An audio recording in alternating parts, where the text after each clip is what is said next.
Predictions of international analysts about a third world war are beginning to take shape. Nations will again face war in a global scale, plunging humanity again into the chaos and disaster.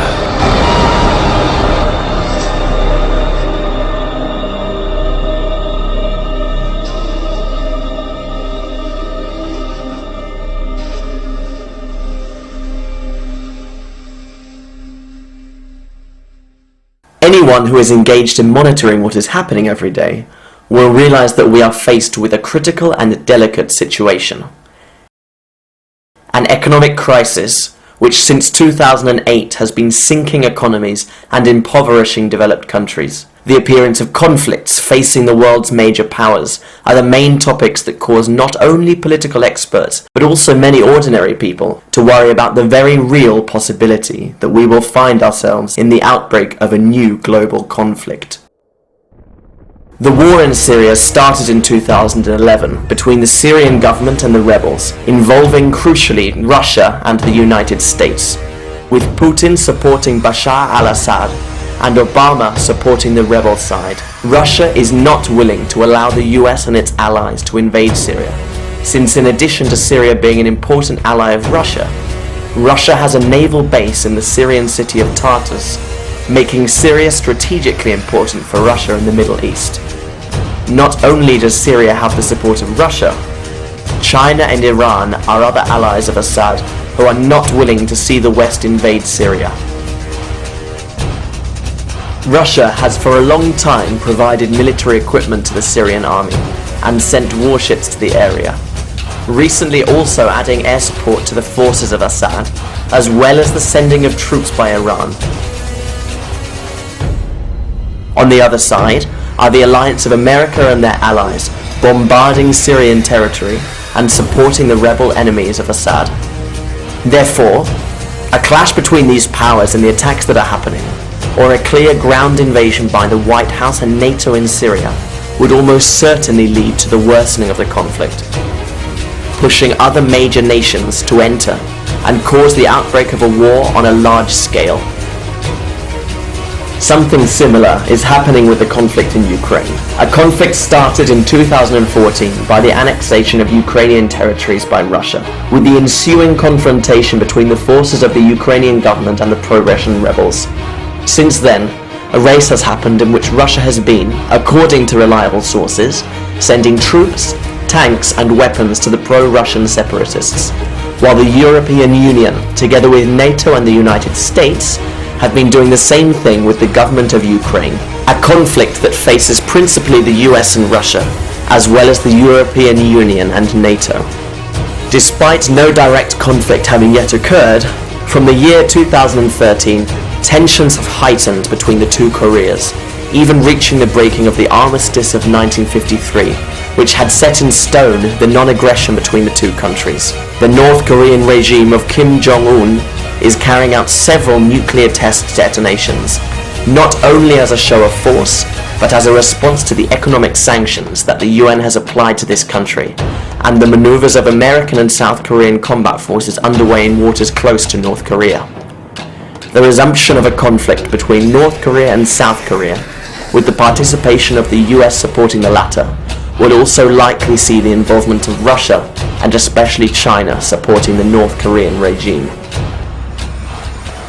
Iran's nuclear program, which the government of Iran says has the objective of improvements to healthcare, has made powers such as Israel and the United States suspicious, arguing that the true purpose of the program is to create nuclear bombs to attack their respective countries, leading these countries together with Europe to enforce economic sanctions against Iran to deter them from building their suspected weapons of mass destruction. This situation has led to escalating tensions, especially between Iran and Israel, with the latter declaring itself willing to attack Iran to stop its nuclear program. Arguably, the worst outcome would be that the US and Israel invade Iran. Russia and China would likely also support Iran without hesitation. We should also note the complex diplomatic situation between the US and Venezuela. The economic crisis, which has for several years consumed Venezuela, has resulted in bloody protests against the government of Nicolas Maduro, with the United States punishing it with harsh economic sanctions. If the US attempted to invade Venezuela under the pretext of protecting the civilian population, a serious conflict could begin that would involve other allies of Venezuela, including several Latin American countries, as well as possibly also Russia and China. If we consider all these rising diplomatic tensions and potential conflicts confronting the world's major powers, along with the global economic crisis we are suffering, it is not difficult to imagine the outbreak of a world war on an unprecedented scale. But should we really be worried? Or will the outbreak of this global conflict just be a distant possibility, even with all these conflicts and tensions? There have been countless localized conflicts since the end of World War II, so why should we listen to pessimism and alarmist warnings?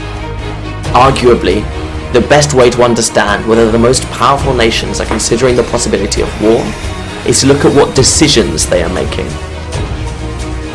For example, the Chinese government is without transparency increasing its military strength and expanding its territory in the sea and air, multiplying its military budget by 4 in 10 years, and heightening tensions with rivals such as Japan, South Korea and the US. China has also increased its rice imports from 575,000 tons of rice in 2011 to 2.6 million tons in 2012. What is alarming about all of this is that all of this imported rice is being stored. The Chinese government has in recent years been building huge cities with the capacity for 64 million people, already completed but still uninhabited, built in areas far from existing settlements, for example in the Mongolian desert. Notably, Russia built 5,000 underground shelters in Moscow in 2012. Russian government officials have stated that these bunkers are for the general population, and this project is carried out by way of caution, and not as a way of creating panic about future events. On the other hand, Europe has quickly designed, built, and equipped the so-called Doomsday Seed Vault in Svalbard, Norway, which contains tens of thousands of seed varieties. It can reasonably be assumed that these seeds are being preserved in case of a major event, such as a nuclear war or a natural disaster. Russia, for its part, is also creating a warehouse with the DNA of virtually all living beings on Earth and some already extinct through the Moscow State University. The project seeks to collect DNA from all beings existing to freeze and preserve them, and has financial support from the Russian government of $194 million. On the other hand, the government of the United States has been accumulating tens of millions of emergency meals and other supplies, regionalizing their emergency nationwide distribution centers. The government has also bought nearly 2 million units of ammunition in recent years, and the Pentagon has been actively developing and practicing live simulations for situations from economic collapse to large-scale and consistent civil unrest. Since 2012, Russia has begun modernizing its missile system, producing S-400 Triumph missiles, which are surface-to-air missiles, with bases located in coastal and border areas of the country. Vladimir Putin approved on December 26, 2014, a new military doctrine that sees the US and NATO as their biggest threats. Putin also announced on June 16, 2015, that Russia is increasing its nuclear arsenal, adding more than 40 intercontinental ballistic missiles to its equipment, following a complaint by the Russian authorities about an apparent US plan to deploy tanks and weapons on the borders shared by NATO states with Russia. Adding to the crisis, there have also been numerous sightings of Russian military units, aircraft, ships and submarines in Europe. Considering all these contributions to the tension, here are some examples of how the powers are preparing for an imminent conflict to protect their core interests. The US, facing the economic crisis that endangers its hegemony as the first economic power, and the advance of China to take its place, has prompted the Obama administration to undertake one of the old strategies of the USA: the invasion of countries in the Middle East to take over its natural resources, oil and gas,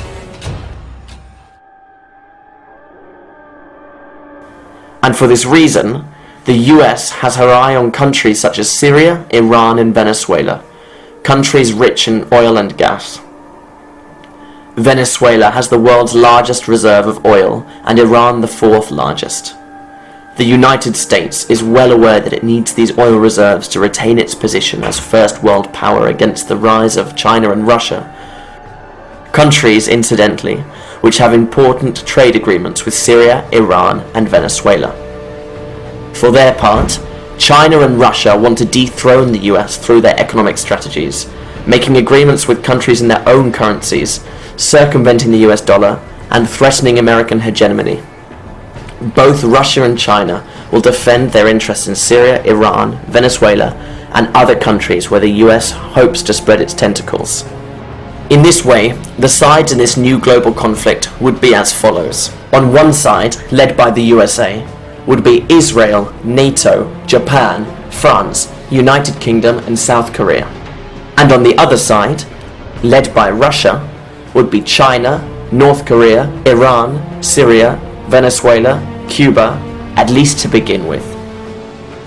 Obama has already made moves, not only causing the Arab revolts which turned the Middle East countries upside down, but also by applying economic sanctions to Russia, North Korea, Venezuela, and inciting conflicts between the two Koreas, in Ukraine, in Venezuela, and Syria, trying to emerge victorious in these proxy wars with the intention of causing rivals to collapse and gain control of the natural resources of those countries. We must not forget that the USA is prepared to take any action as a pretext to start the conflicts necessary for these goals. These dirty actions, perpetuated not only by the US but also by other powers, have been happening for a long time, with the elite creating a false pretext to convince the public of the need to carry out a further measure or decision which achieves their real goals.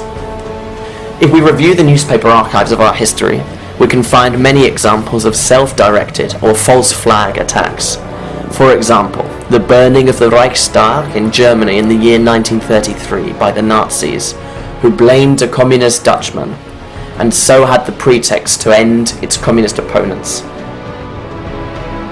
Year 1898, the War of Independence in Cuba. The USA takes the decision to sink its own boat, the Maine, and blame it on the Spaniards, and so had the excuse to go to war. This was admitted in 1980 by the US government. Manila Incident, Russia, in the year 1939. At that time, the Soviet Union needed an excuse, a pretext to start their desired invasion of Finland. In this case, the government of the USSR decided to perpetuate a false flag attack, firing their cannons against its own people in the region of Manila, a region bordering Finland, later blaming the Finns and invading them. September the 11th, 2001, an attack which gave the Bush administration the prerogative to initiate the invasions of Afghanistan and Iraq under the pretext of eliminating terrorists. Like September the 11th, the attacks in Madrid in 2004 and London in 2005 are also attacks, or rather false flag attacks, with many uncertain facts, but they were satisfactory to continue convincing citizens of the need to stay in the Middle East, of the need to fight those terrorists, providing the pretext to gain access to the natural resources of those countries. Thus began the fight against terrorism. Against terrorists who, interestingly, were sponsored and financed by those same people now hunting them. So if you think if we walked away from this, didn't give them money today, it would be worse for us from a security standpoint? I do.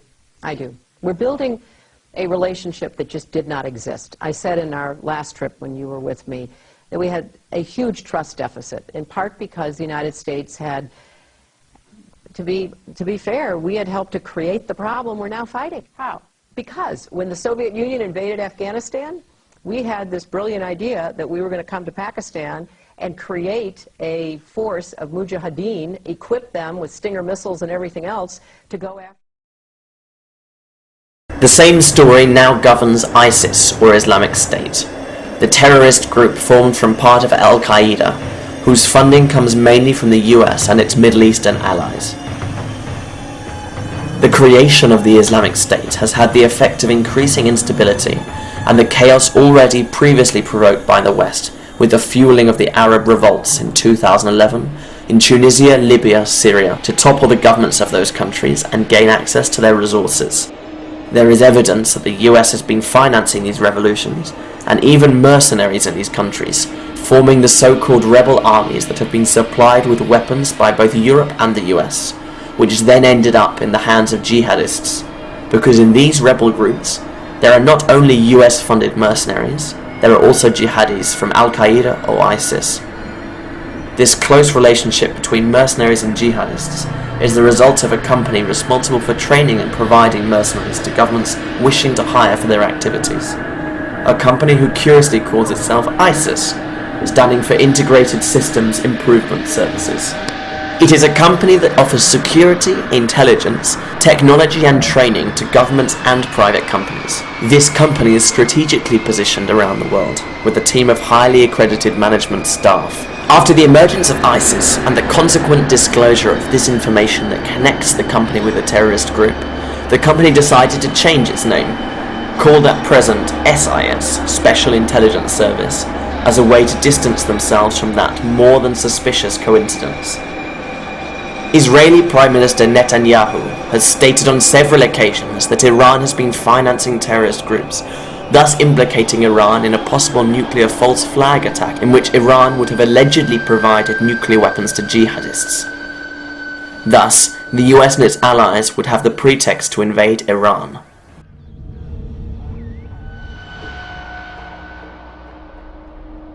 While our leaders can become extremely ambitious and capable of wrongdoing in the pursuit of their own interests, surely no one could be interested in the outbreak of a Third World War, which would likely be nuclear, and cause untold destruction and chaos?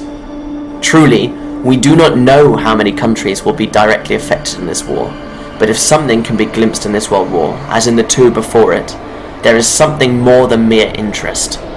In this war there would be no winning countries.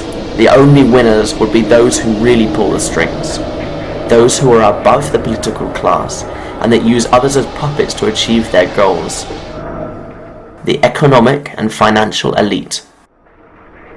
And although large employers are found in this elite, bankers for example, that would be seriously damaged by a global nuclear war, the real elite has objectives that are not economic, but rather about power and control. This elite, led mainly by multi-billion-dollar families such as the Rockefellers, Rothschilds and Morgans, which over time have been harvesting power, both economic and political, through their financial institutions and companies, have been and are the drivers of the world wars and dirty operations to expand their tentacles where they see fit. Through the instigation of these world wars, the elite has not only been increasing economic benefits, but expanding its control over the system, achieving concrete goals that would lead them slowly to their ultimate goals with every war. But what would be the goals of the elite in this new world war? Firstly, reduction of the population. Personalities such as David Rockefeller and Bill Gates have expressed concern about the number of human beings that inhabit the planet, and the need therefore to reduce the world's population. They say that we are already almost 8,000 million and growing, in a world of finite natural resources.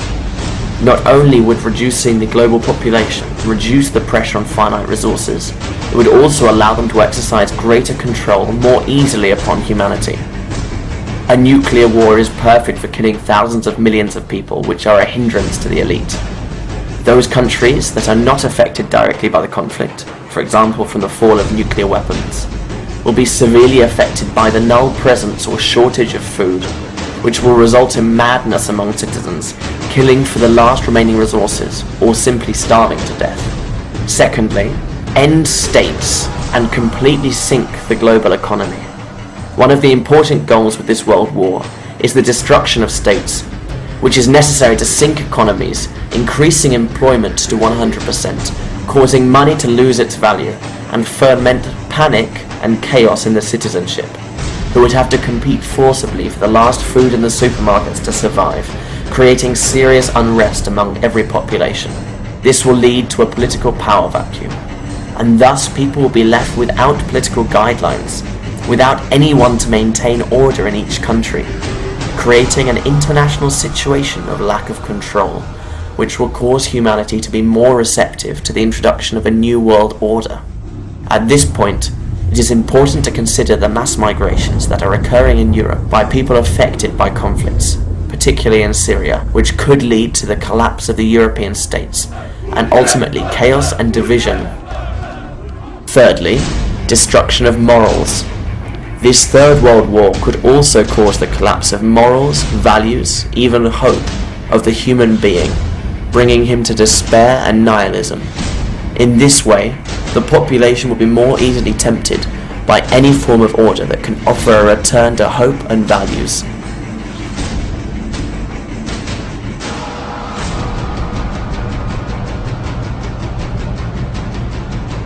All these factors are necessary to allow, as Rockefeller said, a perfect crisis, a great social cataclysm that causes the world's population to accept as the only solution the ultimate goals sought by the elite over the years.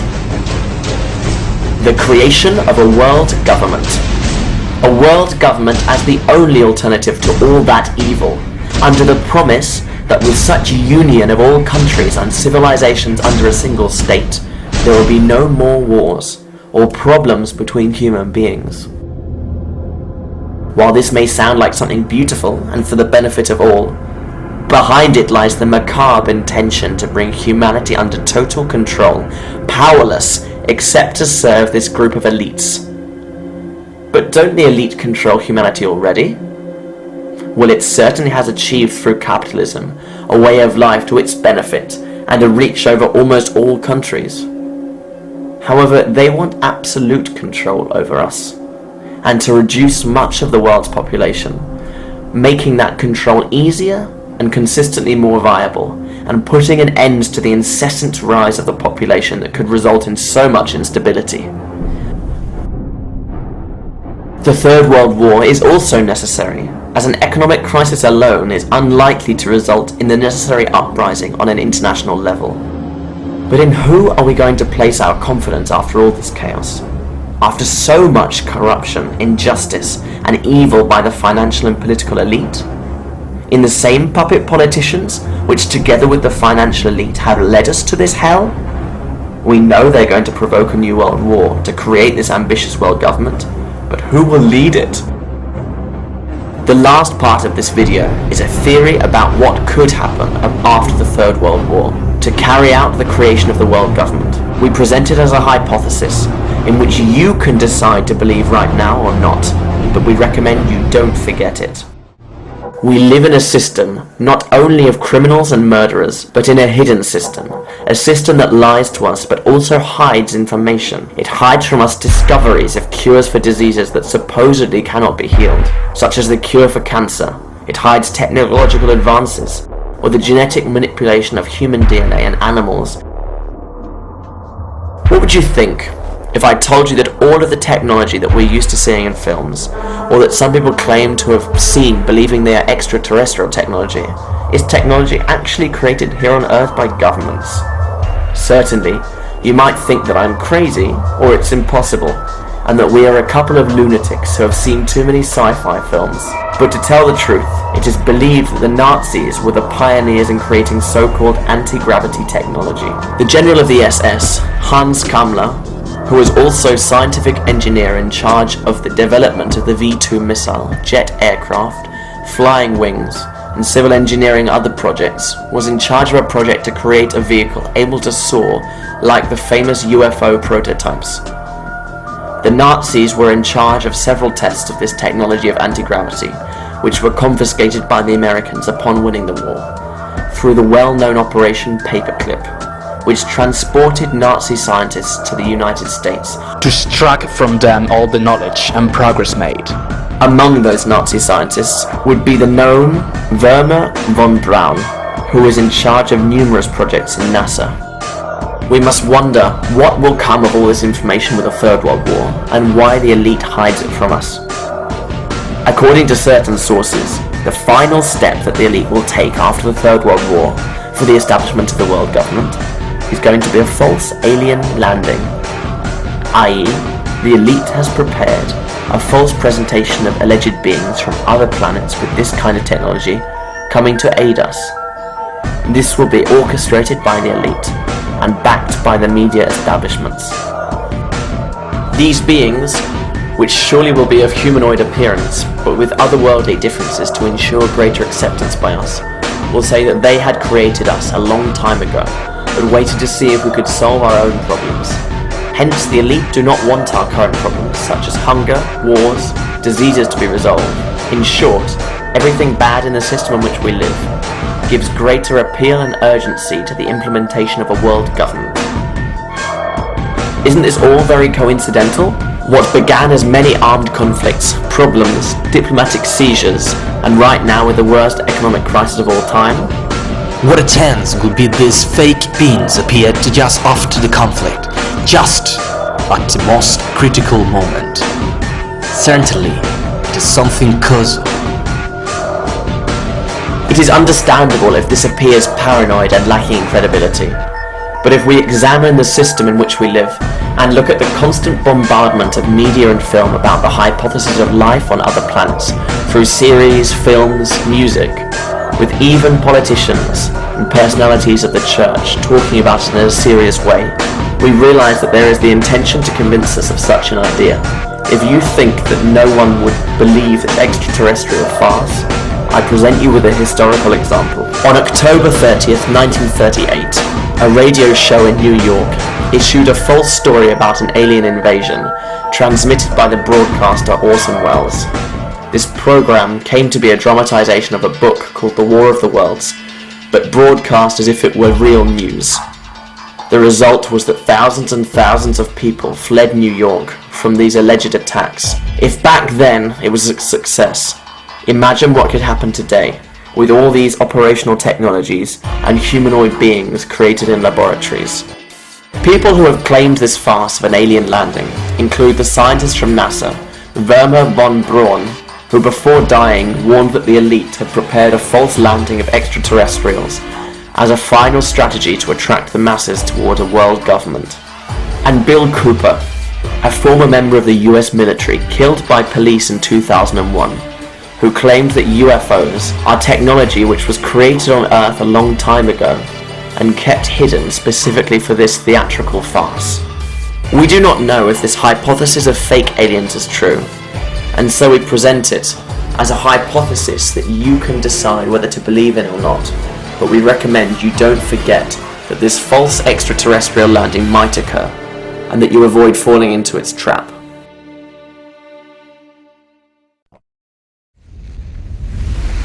Considering all this information about an impending World War III, what can we do? We should take a look at the newspaper archives of our history and see what our ancestors did when faced with similarly serious moments. A revolution. Given the situation of international crisis in which we find ourselves, and the short time that we have left, the action that we must carry out is an international revolution, involving the taking of parliaments by the people in all possible countries, especially those with nuclear weapons, and force our politicians to ensure that all nuclear warhead and long-range missiles are destroyed immediately. We will need to convince the armies and state security bodies to join us, as we will need their help to direct us to the weapons. But the first thing that must be done before any forceful action is disseminate this information so that it can reach the maximum number of people possible, sharing this video through social networks and using those same networks to create a space for debate and decision making at an international level. It is time, sisters and brothers, that we rise up against this elite, that we leave aside our stupid differences, our fears, our selfishness, that we strive to save humanity and future generations, that we finish with this criminal and murderous system that has tormented us And to distract us from what really matters, we have to spread this message and to carry out an international revolution to stop this Third World War. This video is an international call to the action.